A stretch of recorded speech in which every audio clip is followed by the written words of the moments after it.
Welcome everybody to class one of the pre-training session. Currently, we are waiting for more people to come in and we will be starting in 5 minutes sharp.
So once again, welcome everyone to the online pre-training session. My name is Michelle and I will be your trainer today, guiding you through the first class of our online pre-training session. Hi everyone, my name is Rian and today I'll be joining all of you to learn more about vSteacher. So Michelle, what exactly will we be covering for today's session? Good question, Rian. So today we'll be looking at the basic introduction to the vSteacher interface, and we will also be going through arrange and prepare. Okay, sounds really great. But before we start, could you share with us, since this is an online training, how can we interact with one another? So for instance, if we have any questions? Sure. So let's go ahead and look at this Blue Jeans video.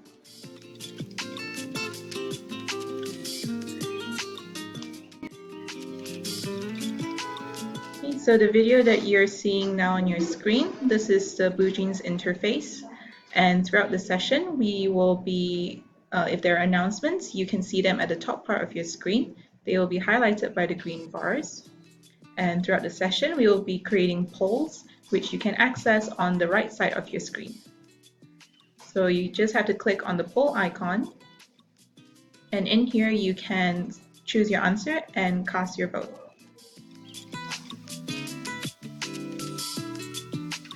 At the end of the class, we will also be hosting a question and answer session. So if throughout the session you have any questions, you can type them into the Q&A box, which can be also found on the right side of your screen. So you click on the Q&A icon, you can type in your questions.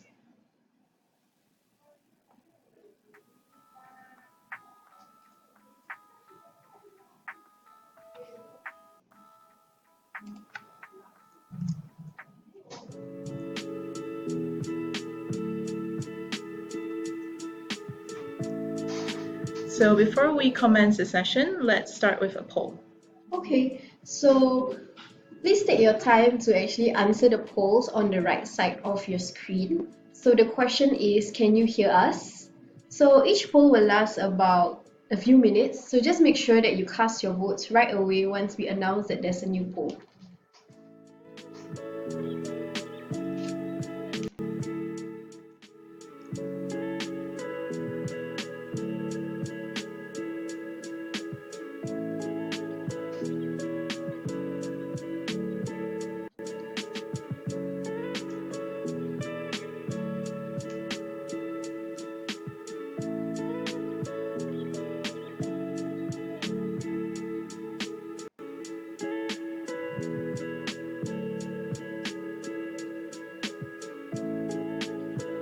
So thank you to those of you who have answered the poll.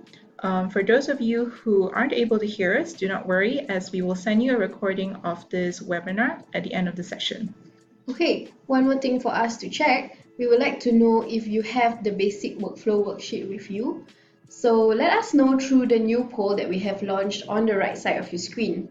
So as Michelle has recommended, you should at least have the worksheet printed out, or you could also have a digital copy just for yourself to refer to during the training. So for me, I have actually printed it out so I can write down any notes along the way when Michelle is teaching us. So for those who are not sure, this is what the worksheet looks like. So without further ado, let's go ahead and begin the class. All right. So for the first part, we'll be looking at the vSteacher interface. So if you look at your worksheet, we should have a screen print of the vSteacher window. We can fill in the blanks along the way as Michelle is teaching. Each page has its own helping words on the side that can be found in the post-its. Okay, let's get started. Okay, so for this, let's just hop into the vSteacher window here. So on the top left corner, you can see your main menu. So here under File, you can find options to import and export your file, as well as to save your file. Moving down from your main menu, you will see here the main toolbar. So this is where you will find your main tools that you'll be working with in vSteacher. So the two tools that we should take note of are the Select tool and the Stitch tool, as we'll be using both of these a lot during the online pre-training sessions. And then another icon to take note of is this one with the word arrange under it. So as we mentioned earlier, for this class, we'll be looking at arrange and prepare. So we'll also be using this tool. If you go over here, this is your simulation toolbar. So you'll use the prepare function to prepare your patterns in 3D, and then dress to dress your virtual garment, and then to finish. Next, if you move down, you will see the horizontal toolbar. So the options here will correspond with the tools that is selected. So for now, I'm in the select tool. So these are the options that I will see. If, for example, I change over to the stitch tool, you'll see that my horizontal toolbar also changes, and these are my options. So over here, we have the resource tab. So here are all your resources, such as your 2D pattern pieces. You can find your materials, which are like your fabrics and your trims, as well as 3D, where you can find your avatars. The window next to that is what we call the 2D window. So as you can see here, this is where you will see your 2D pieces.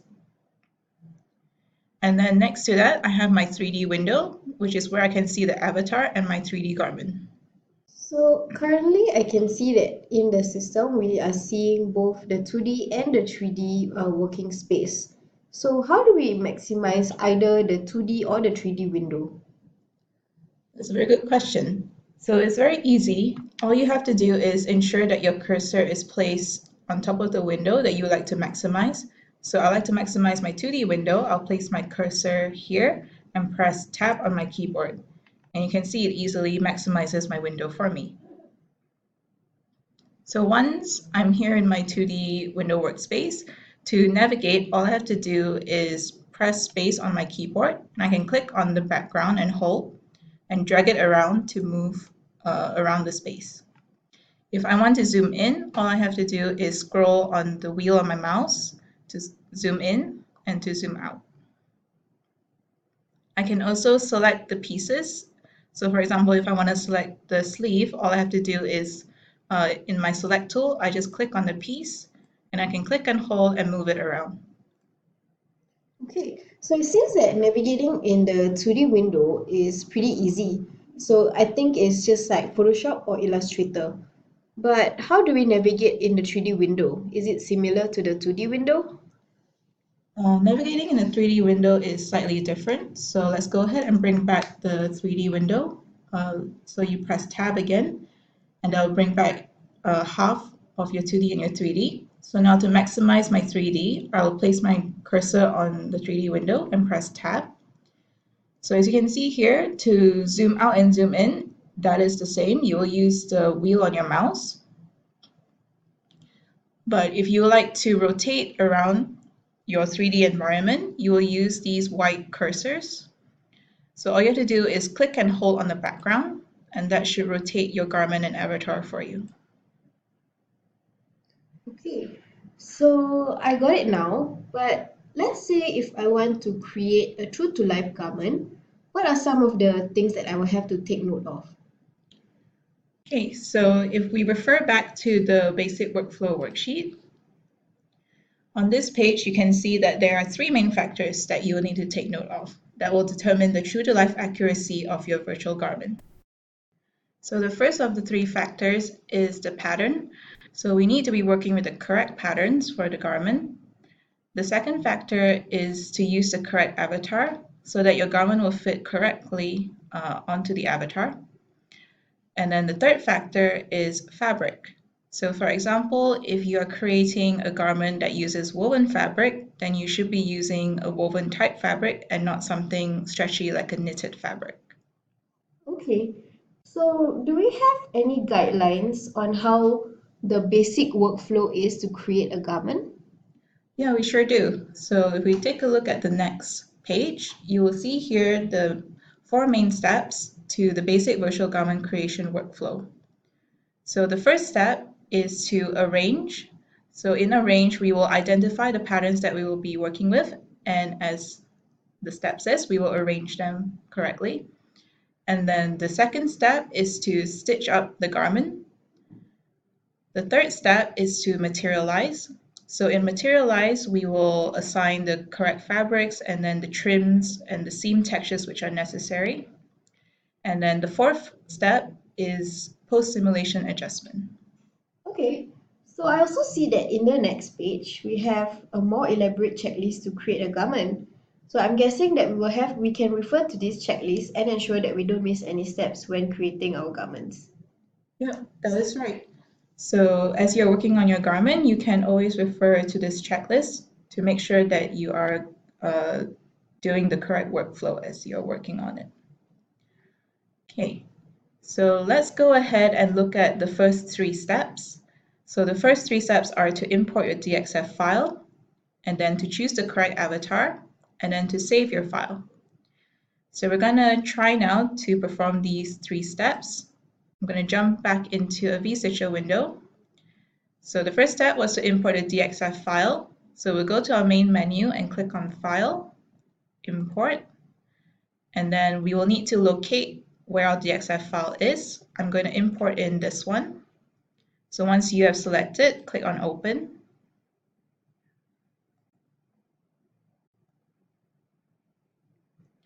And then here you can click on OK. So the next step is to identify the correct avatar. So we will be using Deborah. Right now I have Adam as my avatar. So to change our avatars, under our Resource tab, under 3D, Avatars, I can search for Deborah in the search box. And then if I need to load the avatar, all I have to do is to double click on the avatar I would like to use.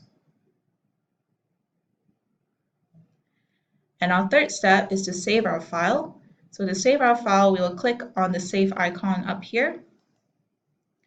And then the next thing is to take note of where we're going to save our file, so the location, so that it's easier later on for you to look for your file.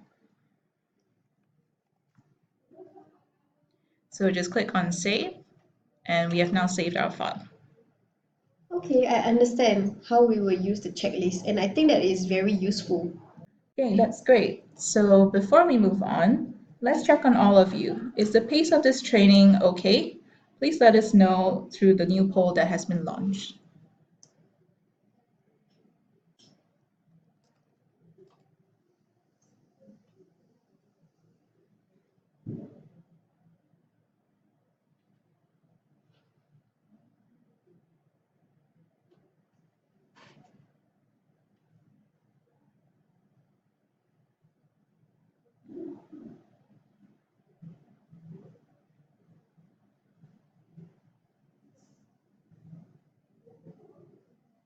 Okay, so let's move on. Now, as mentioned by Michelle, the first step is to arrange. So I am guessing that arrange means that I will need to arrange my 2D patterns onto the 3D avatar. But where do we need to arrange the patterns, Michelle? That's a good question. So if you remember earlier on when we were looking at the vStitcher interface, I pointed out to you this icon up here in your main toolbar called Arrange. So this is where we will go to arrange our patterns. So let's go ahead and click into it. So as you can see, once I click on the Arrange icon, it brings me to my Arrange mode workspace. So here I can see the different views of my avatars, and I can see my patterns at the bottom of the screen. So to arrange your patterns, you have to drag and drop them into the correct clusters on the avatar.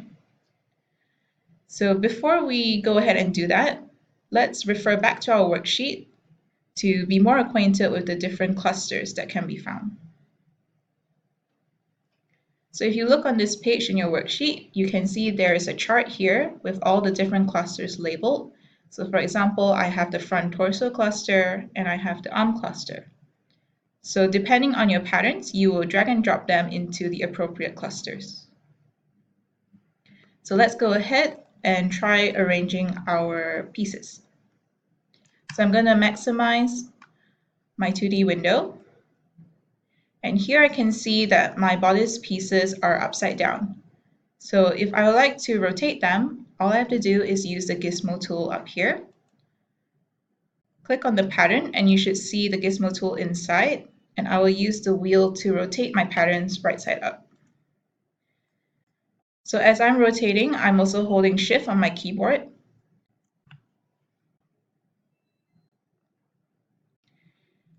And now I'm going to drag and drop them into the clusters. So for my front bodice pattern, I'm going to drag and drop it into the front torso cluster. So as you can see here, when I hover over the cluster, it has a white box that appears around the pattern piece. So it's really important to ensure that your piece is within the white box. So Michelle, what would happen if the patterns are arranged not inside the white box? So if your patterns are not inside the white box, they will not show up in your 3D window. Okay. So let's go ahead and drag and drop the back into the back torso cluster. For the neckband will go into the neck cluster. For our sleeves, I can see here that they are facing vertically, but we're going to rotate them so that they're horizontal to match our arm clusters here.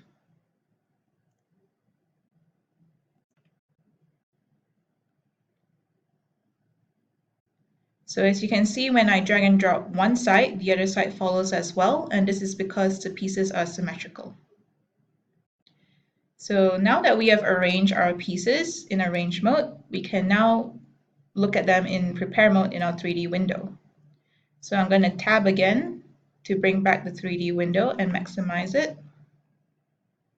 And then to view your pieces in your 3D window, you will click on the prepare button up here.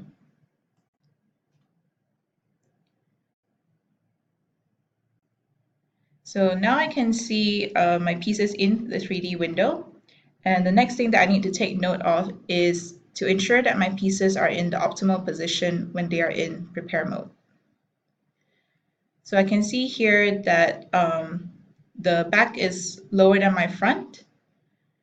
So this is a non-optimal position because the pieces should be quite balanced. So I can use what we call the 3D gizmo to move my pattern pieces. So as you can see here, all I had to do was click on the piece and the 3D gizmo will appear. Okay, so I see that for the 3D gizmo, you have the arrows and the different circles. Could you please tell us the difference between the arrows and the circles? Sure. So the arrows are what will help you to move your pieces upwards, sideways, and also forwards and backwards. And if you need to rotate your pieces, you can use a circle to rotate them. Okay. So let's go ahead and move the back piece up so that it's balanced with the front. And then I feel that my sleeves are too close to the shoulder, so I'm going to move them down. But as you can see here, when I move them down, they begin to cut into the arm, cut into the hand of my avatar. So this is another thing to take note of. Your pieces should not be cutting into your avatar. So what I can do is I can use this cube here at the end of my arrow to scale them.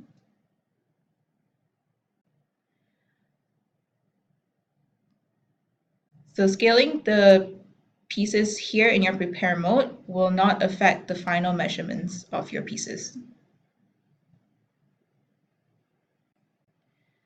And for the neckband, I would like the closure to be on the side. So we're going to go ahead and rotate it so that the closure is on the side.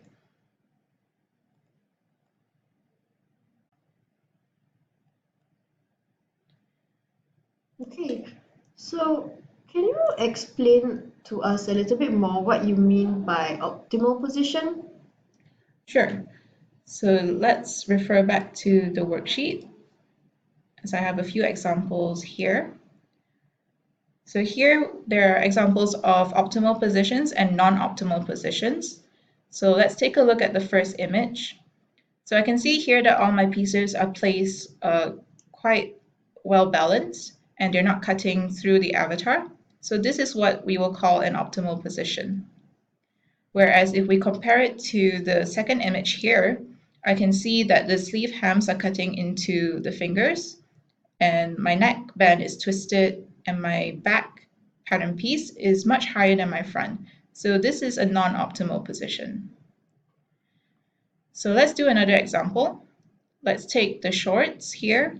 So the first image, I can see that the pieces are cutting through the back of my avatar, and they're not wrapping around the leg quite as much. So this is a non-optimal position. And in the second image here, I can see that the legs wrap much better around the inseam and the outer seam, and it is not cutting into the avatar. So this is an optimal position. Okay, I understand now. But before we move on, let's ask the rest if they understand what was taught so far. We will do it through another poll. So, hey guys, let us know how you are coping. Also remember that if you have any questions for Michelle, you can leave it in the Q&A tab.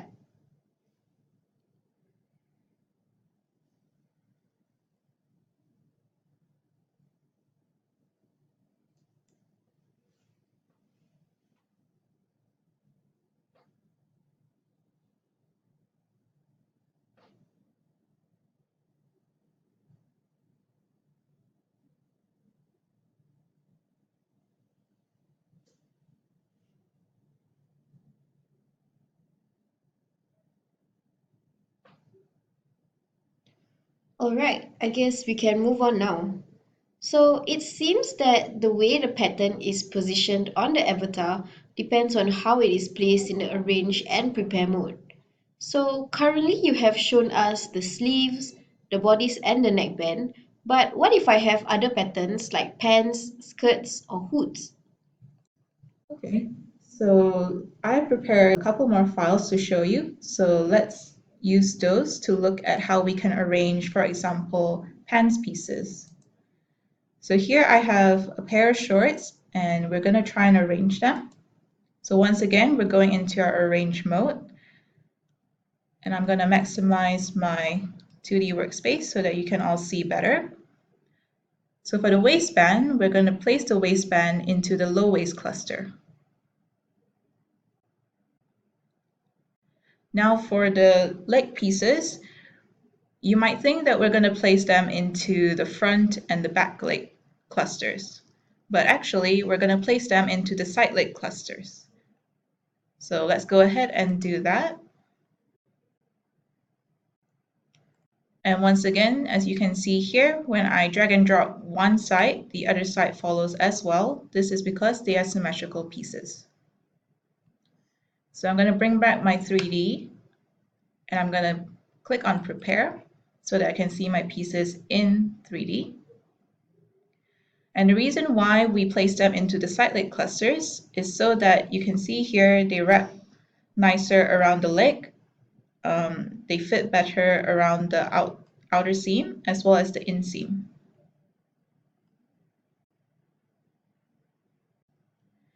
So remember, the next step is to check that your pieces are in optimal position in your 3D window. So I can see here that my waistband is too low. So let's go ahead and move it higher.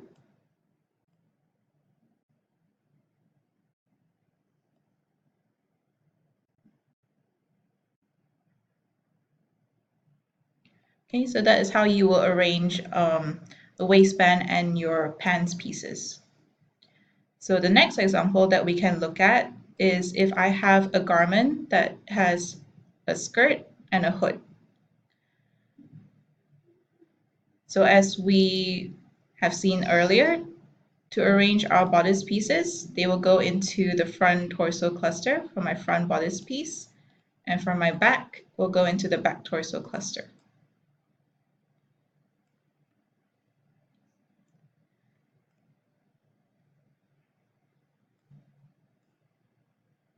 And for the hood pieces, right now they are facing vertically, but we're going to rotate them so that they are horizontal. So once again, I'm going to use the gizmo tool to help me rotate my pieces. And then I'm going to drag and drop them into the back head cluster. So let me show you now why we are arranging them this way. So I will bring back my 3D window and click on Prepare. You can see that the hood pieces wrap around the head quite nicely.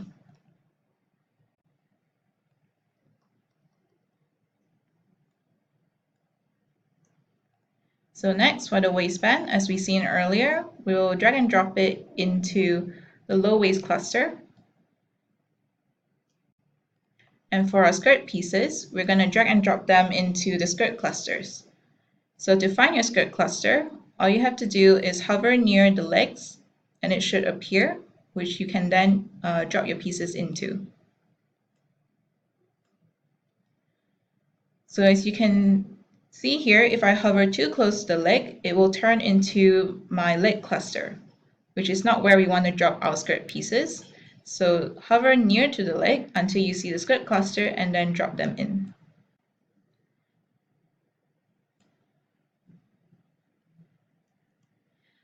Next, we're going to check the optimal position for our pieces again. So here I can see that my back is slightly lower than my front, and then my waistband is positioned quite low, so we need to move that up. So let's go ahead and move the back piece up slightly.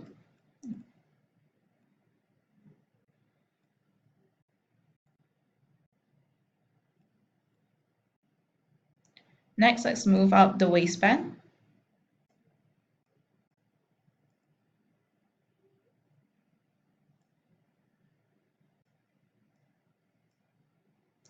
And there we go.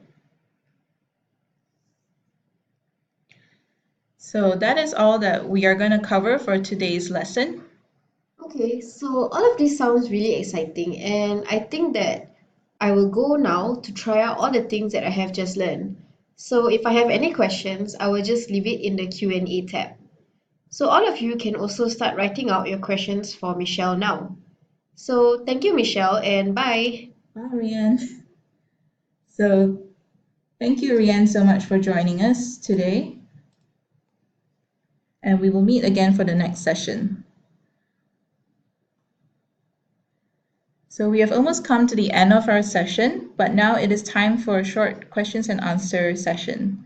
Please type your questions in the Q&A tab and I will try to answer them. Please give us a few minutes while we collate your questions and we will be with you shortly.